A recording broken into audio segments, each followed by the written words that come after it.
92.7 big FM पर आप सुन रहे हैं यादों का edit box with Nilesh Mishra season 3। दोस्तों, 2 साल के बड़े खूबसूरत रिश्ते के बाद हम इस रिश्ते को और आगे बढ़ा रहे हैं नए नए रंगों के साथ। जो कहानियां मैं सुनाता हूं वो लिखी होती हैं मेरी मंडली ने। जी हाँ, एक राइटर्स की मंडली है जिसको मैं ट्रेन करता हूं, जो बम्बई और भारत के कई और हिस्सों में रहते हैं।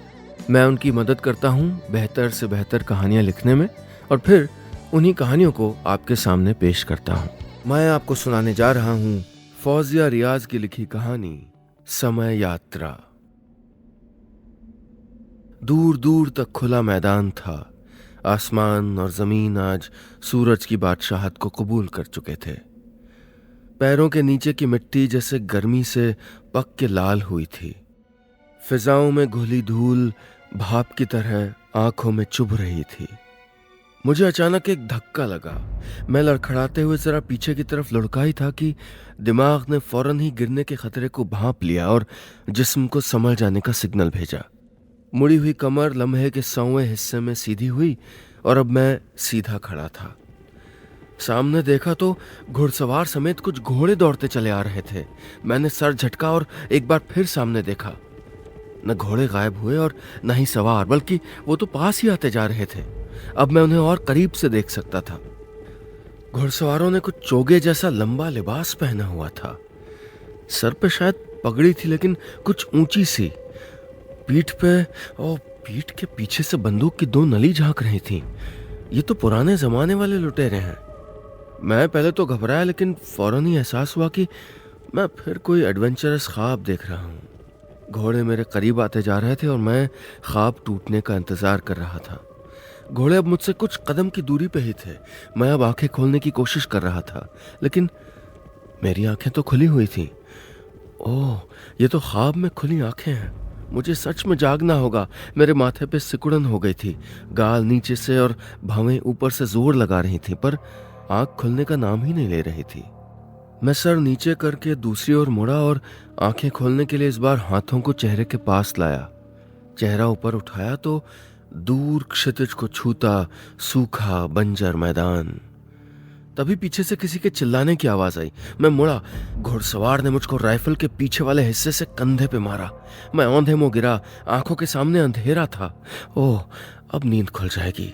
गर्दन घुमाई तो सुबह नींद से आंख खुलने के बाद वाला नजारा तो कतई नहीं था। कुछ घोड़े थे जो मुझसे दूर जाते हुए मैदान की उड़ती धूल में ओझल हो रहे थे। मैं अब भी नहीं जागा तो क्या यह ख्वाब नहीं, हकीकत है? दर्द कंधे से होता हुआ मेरी पूरी पीठ में फैल रहा था। पलकें खुद ब खुद बंद हो रही थीं। लेकिन क्योंकि मैं जान गया था कि ये हालात सच में घट रहे हैं, तो मैं बेहोश नहीं होना चाहता था। मुझे अस्पताल जाने की जरूरत थी। इस मैदान को पार करके कोई सड़क ढूंढनी थी ताकि किसी गाड़ी से लिफ्ट मांगी जा सके। पर मेरी पलकें बिल्कुल भी दिमाग का साथ देने को तैयार नहीं थी। अब जिस्म दिमाग से लड़ रहा था कि बस कुछ और देर के लिए सोने दो, और दिमाग आंखों को लगातार पलकें खोलने का सिग्नल भेज रहा था। जिस्म दिमाग पर हावी होने लगा था और दिमाग की पकड़ कमजोर होती जा रही थी। दिमाग ने आखिरी बार कोशिश करने की ठानी और एक साथ अपनी पूरी ऊर्जा पलकों को भेजी। मैं झट से कमर सीधी करके बैठ गया और आंखें मसल के खोली। साहब, आप उठ गए? मैं बस आपको जगाने वाली थी। आप चाय लोगे या कॉफी? सामने न तो कोई मैदान है और न ही कोई घुड़सवार। सामने सक्कूबाई खड़ी है। ये क्या? मैं हड़बड़ा के बिस्तर पे ही खड़ा हो गया। अरे अरे, ऊपर देख के साहब, पंखा सर से लग जाएगा, सक्कूबाई ने घबरा के कहा। मैंने ऊपर देखा तो हाँ, ऊपर सचमुच में पंखा था। बिस्तर से नीचे उतरा, बहुत चक्का सा वॉश बेसिन के पास गया और सामने शीशे में देखा। चेहरा तो मेरा ही था, चौकोर सा, काली आंखों वाला, भारी भवें, छोटी छोटी पलकें, नाक खड़ी, होंठ मोटे, गालों पे कुछ साल पहले ही जमी हल्की हल्की दाढ़ी। मैं चेहरे को बड़े ध्यान से जांच रहा था। ख्वाब का असर इतना पक्का था कि अभी भी उसके सच होने पर शक बरकरार था। ख्वाब और हकीकत के बीच जमी हल्की सी धुंध भी अक्सर रास्ता भटकाने के लिए काफी होती है। 92.7 बिग एफएम पर आप सुन रहे हैं यादों का edit box with Nilesh Mishra season 3। दोस्तों, आज की कहानी है समय के बारे में। समय एक 21 साल का लड़का है। उसने आज एक ख्वाब देखा जिसमें एक खाली मैदान है और वो कुछ घुड़सवारों से घिरा हुआ है। घुड़सवारों में से एक उसको सर पे मारता भी है। आंख खुलने पे वो भौचक्का सा हो जाता है। हकीकत और ख्वाब के बीच खुद को झूलता हुआ महसूस करता है। अब आगे। आज की सुबह बेहद रूखी थी। रूखी मतलब वाकई रूखी। चेहरा ऐसे सूख रहा था जैसे रात भर मिट्टी में लौट के आया हूं। नहाते वक्त चेहरा शावर की तरफ करके देर तक खड़ा रहा। मुंह पे खूब अच्छे से फेस वॉश भी लगाया, पर कोई फायदा नहीं। उठ गए हीरो? सीढ़ियों से उतर ही रहा था कि शुभ्रा ने उछल के कहा, चलो अब मुझे स्कूल छोड़ना होगा, मैं आज स्कूल बस से नहीं जाऊंगी। डाइनिंग टेबल के पास 2 चोटी बनाए, हरी स्कर्ट, सफेद कमीज और यूनिफॉर्म की टाई बेल्ट समेत मेरी छोटी बहन चहक रही थी। नहीं शुभ्रा, तबीयत कुछ ठीक नहीं लग रही, बस से चली जा। मैंने बैठने के लिए कुर्सी खिसकाई तो हाथ में दर्द सा महसूस हुआ। प्लीज मुझे स्कूल छोड़ दो ना, मुझे बस से जाना अच्छा नहीं लगता, प्लीज। शुभ्रा मेरे पास आके कंधे पे लटक गई। क्या हुआ? वो डर के पीछे हटी और माँ भाग के मेरे पास आ गई। कुछ नहीं, बस कंधे में मोच आ गई शायद। इतना क्यों खाती सांडनी? मैंने एक हाथ से अपना कंधा पकड़ा हुआ था, लेकिन कहते हुए मुस्कुराने की कोशिश की। सॉरी, मुझे क्या पता था आपको। वो मेरी चीख से डर गई थी। चल पागल, परेशान मत हो, सब ठीक है। मैं छोड़ देता, लेकिन सच्ची तबीयत ठीक नहीं है। जाना अपने विज्ञान भारती स्कूल ताकि विज्ञान का कुछ भला तो हो। मैं शुभ्रा को डरा सहमा कभी नहीं देखना चाहता। वो तो नाचती कूदती ही अच्छी लगती थी। कल रात तुझे चोट लगी थी क्या? इतनी देर से इसीलिए आया था? माँ जाने कहां से 5 मिनट के अंदर हीटिंग पैड निकाल लाई और मेरे कंधे की सिकाई करने लगी। कल रात कहाँ था मैं? ओह, याद क्यों नहीं आ रहा? मैं मन ही मन सोच रहा था। शुभ्रा की स्कूल बस ने हॉर्न बजाया तो उसको जाना पड़ा। मैं उसको स्कूल बिल्कुल छोड़ देता, लेकिन इस दर्द के साथ बाइक चलाना मुश्किल था। पापा गए? हाँ, आज जल्दी चले गए। त्योहार है ना, ज़्यादा काम है। माँ डाइनिंग टेबल पे पड़े बर्तन उठा रही थी और मैं खुद ही सिकाई करने की कोशिश में था। थोड़ा कंधे पर, फिर पीठ पे हीटिंग पैड लगाया, लेकिन इस चक्कर में हाथ मुड़ रहा था और तकलीफ कम होने की जगह बढ़ती हुई महसूस हुई। कॉलेज जाऊं ना जाऊं, मन में सवाल उठा, लेकिन इस उम्मीद पे खारिज हो गया कि शायद वहां ब्रजेश से कुछ पता चले। ऑटो ट्रैफिक सिग्नल पे था। मैं पिछली रात को याद करने की कोशिश में दिमाग पे जोर डालते डालते थक चुका था और अब मेरा दोस्त ब्रजेश ही मेरा आसरा था। ब्रजेश खूब पढ़ने लिखने वाला, हमेशा किताबों में डूबे रहने वाला लड़का था, जबकि मैं एक बिलो एवरेज स्टूडेंट। हम दोस्त शायद सिर्फ इसलिए थे कि वो बचपन से मेरा पड़ोसी था। एक दूसरे की बर्थडे पार्टीज में गुब्बारे फुलाते हुए बचपन गुजरे तो दोस्ती गहरी हो ही जाती है। अचानक पास से गुजरते बाइक वाले ने ऑटो में एक छोटा सा पत्थर फेंका और गाड़ियों के बीच मौजूद थोड़ी सी जगह से फटाफट बाइक निकाल के भाग निकला। अरे पागल कहीं के! ऑटो वाला आधा बाहर निकल के पीछे से चिल्लाया। पत्थर मेरे पैरों के पास गिरा हुआ था। मैंने लपक के उसको उठा लिया। उस पर चढ़े कागज को देख के मुझको लगा जैसे बाइकर की इस हरकत के पीछे कोई खास मकसद था। मैं कागज उतारने लगा, पर यह क्या? कागज के अंदर कोई पत्थर नहीं बल्कि स्टील का एक डाइस सा है। ये डाइस लूडो में इस्तेमाल किए जाने वाले डाइस से थोड़ा बड़ा और वजनी था। एक तरफ एक छोटा सा बटन बना हुआ था और दूसरी तरफ भी एक बटन, तीसरी तरफ 2, चौथी तरफ 3, पांचवी तरफ फिर से 1 और छठी तरफ भी 1 बटन। ये था क्या? मेरी सोच काम करना बंद कर चुकी थी और मैं डाइस को फेंकूं या रखूं समझना मुश्किल था। मैंने कागज को सड़क पे फेंका और डाइस अपनी कमीज की जेब में डाल लिया। तभी पीछे से एक और बाइक आई जिस पे 2 लोग सवार थे। दोनों ने लाल हेलमेट और काली जैकेट पहनी हुई थी। उनमें से पीछे बैठे आदमी ने मेरा फेंका हुआ कागज उठाया और लाके मेरी सीट पे रख दिया। पढ़ो, उसने कहा। मैंने उसके हेलमेट में छुपे चेहरे को देखा और इससे पहले कि उसको आवाज देता वो भी पहले वाले बाइकर की तरह रफा दफा हो गया था। वो ब्रजेश था। ट्रैफिक जैम खुल चुका था, पर मेरे दिमाग की गिरहें खुलने का नाम ही नहीं ले रही थी। मुझको अंदाजा नहीं था कि जिस पहेली का हिस्सा मैं न चाहते हुए भी बन गया था, उसका जवाब इतनी आसानी से नहीं मिलता। 92.7 बिग एफएम पर आप सुन रहे हैं यादों का edit box with Nilesh Mishra season 3। दोस्तों, आज की कहानी है समय नाम के एक लड़के की। अब तक आपने सुना कि उसको याद नहीं आ रहा कि कल रात वो कहाँ था।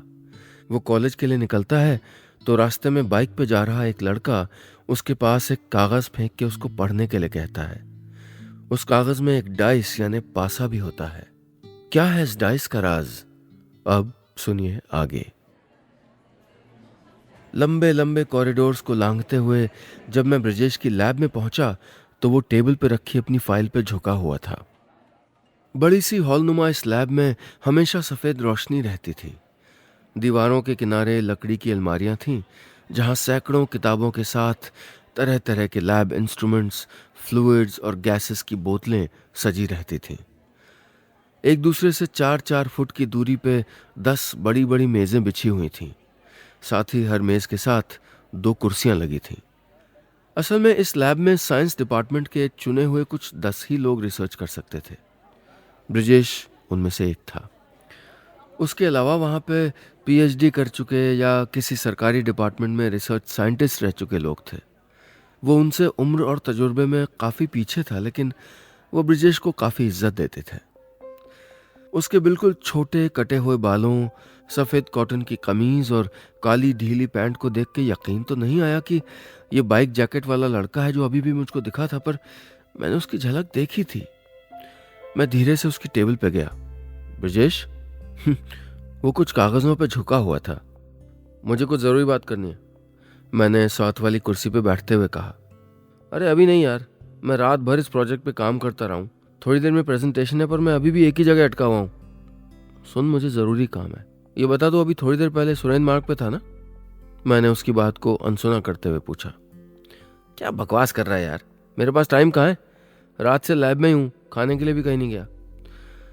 मैंने उसके कंधे पे हाथ रखा और फुसफुसाते हुए धमकाना शुरू किया। झूठ मत बोल, तू ही था ब्लैक जैकेट में, है ना?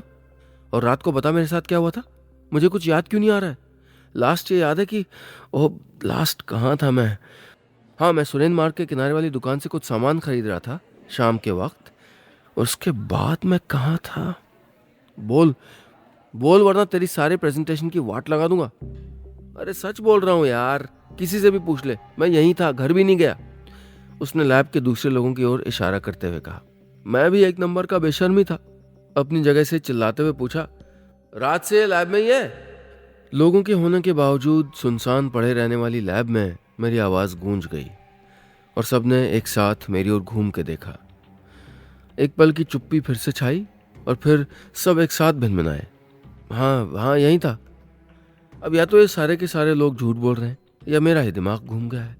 खैर, मैंने अपनी जेब से डाइस के साथ लपेट के फेंकी हुई पर्ची निकाली और ब्रजेश के आगे बढ़ा दी।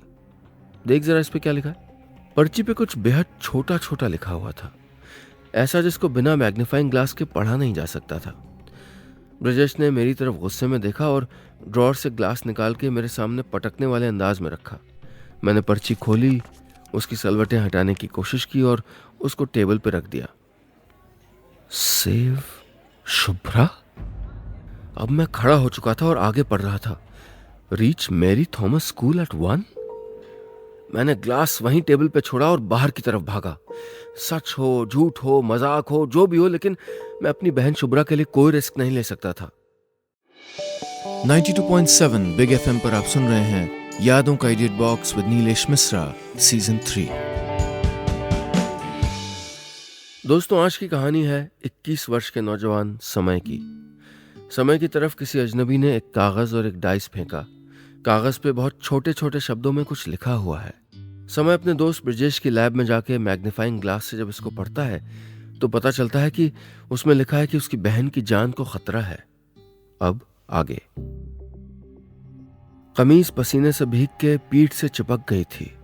गर्मी इतनी थी कि दोपहर के वक्त सड़क किनारे खड़ा होना जलते तवे पे खड़े होने के बराबर था। एक पल के लिए मेरे जहन में घुड़सवारों वाला ख्वाब कौंध गया। हो सकता है ब्रजेश और बाकी लोग मिलके मेरे साथ कोई बड़ा मजाक कर रहे हों, जैसे टीवी में होता है ना, जहां सब जगह कैमरा लगा के एक आदमी को उल्लू बनाया जाता है। मैं सोच रहा था और साथ खड़ी मेरी थॉमस स्कूल की बसों की परछाई की ओट लेके धूप से बचने की कोशिश कर रहा था। आज तो रविंदर ड्राइवर गया, मेरी बस से रेस लगाता है ना, सारी अकल निकल जाएगी। साथ वाली बस के पहले दरवाजे से एक आदमी निकलते हुए धीरे से बोला। मैं क्योंकि पिछले दरवाजे की तरफ था, वो मुझको देख नहीं सका। अरे उसकी अकड़ भी निकल जाएगी और उसके बस के पुर्जे भी। उसके पीछे बस से दूसरा आदमी निकला और दोनों आगे बढ़ गए। अब ये क्या चक्कर है? सामने स्कूल में शायद लंच टाइम की घंटी बजी थी, लेकिन टाइमिंग बिल्कुल परफेक्ट थी क्योंकि उसी वक्त मेरे दिमाग ने भी घंटी बजाई। मैं फौरन गेट पे चौकीदार के पास गया और उसको जो देखा सुना था बता दिया। चौकीदार ने मुझसे मेरा नाम और मोबाइल नंबर मांगा और आप जाइए, मैं देखता हूँ क्या माजरा है, कह के स्कूल के अंदर चला गया। यहाँ खड़े होने का कोई फायदा नहीं है, बेशक ये कोई बेहुदा मजाक है। अरे पता तो है कि शुभ्रा विज्ञान भारती में पढ़ती है, इस स्कूल में नहीं, फिर भी दौड़ा चला आया। ब्रिजेश से इस बार बहुत सख्ती से सच उगलवाने के बारे में सोचते हुए मैंने वापस लैब जाने के लिए ऑटो पकड़ा। मैं ब्रिजेश की लैब के सामने जमी भीड़ को छांटता हुआ दरवाजे तक पहुंचा। अंदर और बाहर सारे पढ़ने बल्कि जी जान से पढ़ने वाले स्टूडेंट्स मौजूद थे। अंदर से ब्रिजेश की आवाज आ रही थी, वो अपने किसी एक्सपेरिमेंट की प्रेजेंटेशन दे रहा था।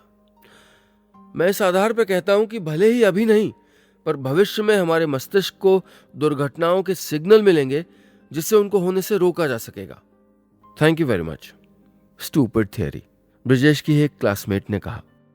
मैं साइंस तो नहीं समझता था, पर इतनी राय जरूर रखता था कि जो होना है वो होगा। सो मैं भी जवाब में मुस्कुरा दिया। फोन की घंटी बजी तो मैं लैब से थोड़ा दूर आ गया। हेलो हेलो, समय जी बोल रहे हैं? दूसरी तरफ से आवाज आई। जी हाँ sir, thank you so much. मैं मेरी थॉमस स्कूल की प्रिंसिपल बोल रही हूँ। आपको अंदाजा नहीं है आज आपने कितना बड़ा एक्सीडेंट होने से बचा लिया। अच्छा, मैंने कहा।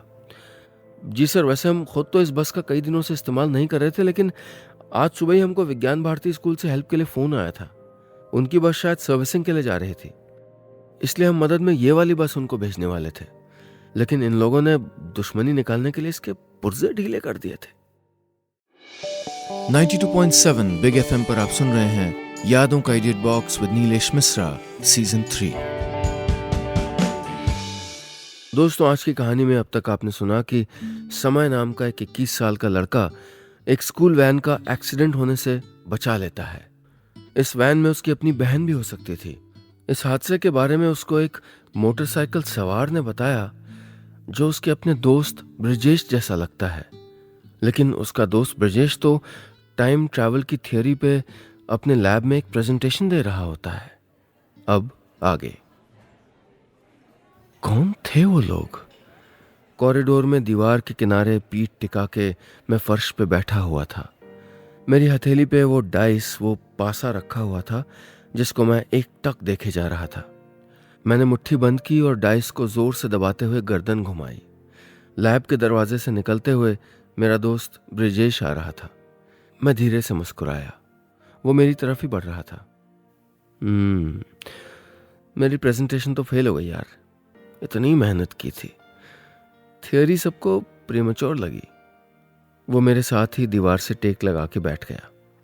शायद मैं तेरी थियोरी से थोड़ा बहुत इत्तेफाक रखता हूं, हैं? उसने मुझे घूरा। अगर हमें सही सिग्नल मिले तो हम दुर्घटनाओं को होने से रोक सकते हैं, यही ना? मैं मानता हूं कि ऐसा हो सकता है, मैंने धीरे से कहा। ओह, इतना सिंपल थोड़े ना यार। लेकिन आइंस्टाइन की थ्योरी ऑफ रिलेटिविटी के हिसाब से अगर किसी को रिलेटिविस्टिक वेलोसिटीज पे पृथ्वी से बहुत दूर भेज के वापस बुलाया जाए तो हो सकता है कि उस सफर को तय करने वाले के लिए जहां कुछ साल ही बीते होंगे, वहीं पृथ्वी पे सदियां गुजर चुकी होंगी। इस आधार पे मैं मानता हूं कि टाइम ट्रैवल हो सकता है। यानी क्या कह रहा है? इतना सब मुझे समझ नहीं आता। अरे प्रेजेंटेशन तो शायद किसी और बारे में थी ना? मैं अपनी जगह पे खड़ा हो गया था। अरे सब कनेक्टेड है ना, ब्रिजेश ने कहा। आगे तो सुन। अगर टाइम ट्रैवल हो जाएगा तो हम भविष्य देख सकेंगे और उस आधार पे आज की गलतियां सुधार सकेंगे। तू समझ रहा है ना? वो भी मेरे पास आके खड़ा हो गया। हम चलते हुए कॉलेज के गेट के पास आ गए थे। ब्रजेश के पतले हाथों ने अपनी मोटी सी प्रेजेंटेशन फाइल संभाली हुई थी। ला, मुझे दे दे। मैंने उसके हाथ से फाइल ले ली। अरे मैं पकड़ लूंगा, ज़्यादा हीमैन मत बन। उसने अपने ख़ास अंदाज में चश्मा ठीक किया और फिर कॉलर वाली बटन लगाई। उसका मूड लेवल में आते देख मैंने उससे फिर पूछा, यार तुझे सच में नहीं पता कि कल रात मेरे साथ क्या हुआ था? ओहो, ऐसा क्या हो गया तेरे साथ? उसने मुझे आंख मारी। अब तक वो प्रेजेंटेशन के फेल होने के गम से बाहर आ चुका था। मजाक मत कर यार, मुझे तुझसे सीरियस बात करनी है, कुछ गड़बड़ है। ब्रजेश ने फाइल मुझे थमाई और स्कूटर स्टार्ट करने लगा। घर चलेगा? चल। मैं फाइल लेके उसके पीछे बैठ गया। स्कूटर खटर खटर की आवाज़ के साथ सड़क पर चल रहा था। सुबह एक आदमी ने मेरे पास एक डाइस फेंकी यार, उसके ऊपर। मैं आगे बोलता इससे पहले ही चीं की आवाज़ के साथ हमारा स्कूटर झटके से बंद हुआ और मेरे हाथ वाली फाइल सड़क पे गिरी। अलग अलग फॉर्मूले और डायग्राम वाले कागज़ बीच सड़क पे बिखरे हुए थे। अरे रुको रुको! वो आती हुई गाड़ियों को रोक रहा था और मैं कागज़ इकट्ठा करते हुए फाइल में वापस लगा रहा था। अभी 2-4 कागज़ बचे ही थे कि मैं बीच सड़क पे बुत बन के खड़ा रह गया। अरे क्या कर रहा है, कागज़ उठाना! ब्रजेश पीछे से आवाज़ दे रहा था। न जाने कितनी गाड़ियां गुजर रही थीं, बाइक, स्कूटर, रिक्शे, सब शोर मचाते जा रहे थे, लेकिन मेरी नज़र ब्रजेश के स्कूटर के ठीक नीचे गिरे कागज़ पे थी। उस पे बटनों वाले डाइस का एक डायग्राम था। 92.7 बिग एफएम पर आप सुन रहे हैं यादों का edit box with Nilesh Mishra, season 3। दोस्तों, आज की कहानी में अब तक हमने सुना कि समय एक 21 साल का लड़का है जिसकी तरफ किसी अजनबी ने एक डाइस और एक कागज़ उछाला। कागज़ पे लिखे मैसेज की वजह से उसने अपनी बहन और उसके साथ कई और बच्चों की जान बचाई। साथ ही उसने अपने दोस्त ब्रजेश की फाइल में उस डाइस का डायग्राम बना देखा। अब आगे। ब्रजेश के कमरे में आके मैंने उसकी फाइल टेबल पे पटकी और डायग्राम वाला कागज़ उसके चेहरे के ठीक सामने किया। ये क्या है? बोल, क्या है ये? मैं गुस्से में था। अरे क्या हुआ है तुझे? ये पेपर वापस फाइल में डाल, बहुत इंपॉर्टेंट है। उसने अपने कॉलर की बटन खोली और दीवान पे बैठ गया। ब्रजेश का कमरा बड़ा था पर उसमें सामान की भी कमी नहीं थी। टेबल पे बिखरे कागज़, कुर्सी जिसके एक पाए के नीचे ईंट टिकी थी, लोहे की जंग लगी अलमारी जो शायद उसकी माँ अपने दहेज में लाई थी, दीवार से लगा बड़ा सा दीवान, एक तरफ नीचे बिछा बिस्तर जिसके किनारे पे लैपटॉप रखने का छोटे पायों वाला टेबल था, और सफ़ेद दीवार पे दुनिया भर के डायग्राम और फॉर्मूलों के चार्ट लगे हुए थे। मैंने अपनी कमीज की जेब से डाइस निकाली और ब्रजेश के सामने की। ये क्या है? ब्रजेश एकदम अपनी जगह से उठा और मेरी तरफ लपक के झटके से डाइस छीन ली। वो नीचे बिछे बिस्तर पे बैठा और डाइस को घूरने लगा। ये कहाँ से मिली तुझे? उसके चेहरे पे कुछ डर सा मंडरा रहा था। तुझे नहीं पता कहाँ से मिली? मैंने गुस्से में पलट के कहा। प्लीज यार बता कहाँ से मिली, तू बता, ये है क्या? मेरा गुस्सा कम नहीं हो रहा था लेकिन मैं ब्रजेश के रवैये को भी समझ नहीं पा रहा था। अरे ये मेरे टाइम ट्रैवल का आइडिया है, वो डाइस को एक टक देखते हुए बेहद मरे हुए अंदाज में बोला। अच्छा, इसीलिए तूने मेरी तरफ फेंका था? मैं गुर्राया। ब्रजेश की नजरें अब भी डाइस पे थीं। उसने धीरे से बिना किसी भाव के कहा, समय प्लीज बैठ जा, मैंने तेरी तरफ कुछ नहीं फेंका, बल्कि मैंने तो इसे अभी तक बनाया ही नहीं है। क्या बकवास है! मैं फिर चिढ़ा। वो मेरे गुस्से की परवाह किए बगैर एक अलग ही धुन में बड़बड़ा रहा था। आज मेरी प्रेजेंटेशन पसंद नहीं की गई लेकिन मेरा कॉन्सेप्ट सही है और ये डाइस इस बात का सबूत है। अच्छा, तो इससे क्या होगा? मेरा गुस्सा कम हो रहा था और उसकी हालत देख के मैं मजाक के मूड में आ रहा था। ये जो बटन है ना, उससे एक कोड नंबर दबाना होगा और फिर जिस साल में जाना है उस साल का नंबर, जैसे 1947 के लिए 1947। चल फिर मधुबाला को देख के आते हैं। मैंने उसका हाथ पकड़ा और उसे खड़ा कर दिया। क्या नंबर दबाना है? मैंने उसके हाथ से डाइस छीन ली। वो चिल्लाया, अरे मैंने भी इसे बनाया नहीं है, मुझे नहीं पता ये किस तरह काम करेगी, क्या साइड इफेक्ट्स हो सकते हैं, मुझे सिर्फ अंदाजा है। अगर तूने कोई उल्टा सीधा कोड दबा दिया तो गड़बड़ हो सकती है। हाँ, क्या गड़बड़ होगी बता तो? मैं मुस्कुरा रहा था और ये समझ के कि मेरे साथ मजाक हो रहा है, खुद भी मजाक का हिस्सा बन रहा था। अरे हो सकता है तेरी टाइमलाइंस क्लैश हो जाएं। तू पास्ट में जाएगा तो वहाँ की घटनाओं के विजन्स भी आ सकते हैं, याददाश्त पे भी असर पड़ सकता है यार। तेरी लाइफ से एक पूरा का पूरा दिन गायब हो सकता है, या 2 दिन मिक्स भी हो सकते हैं। मैं बस अंदाजे लगा रहा हूँ, कुछ भी हो सकता है। वो तेजी से बोल रहा था। मुझे देखना क्या होता है। मैंने डाइस के चारों तरफ मौजूद बटनों को उल्टा सीधा प्रेस किया और फिर कहा, कुछ हुआ? किसे उल्लू? अचानक बहुत तेज झटका लगा और आंखों के सामने भूरा रंग कौंध गया। फिर धीरे धीरे आंखें खोली तो धूल भरा मैदान नजर आया। सामने देखा तो घुड़सवार समेत कुछ घोड़े दौड़ते चले आ रहे थे। मैंने सर झटका और एक बार फिर सामने देखा। न घोड़े गायब हुए और न ही सवार, बल्कि वो तो पास आते चले आ रहे थे और अब मैं उन्हें और करीब से देख सकता था।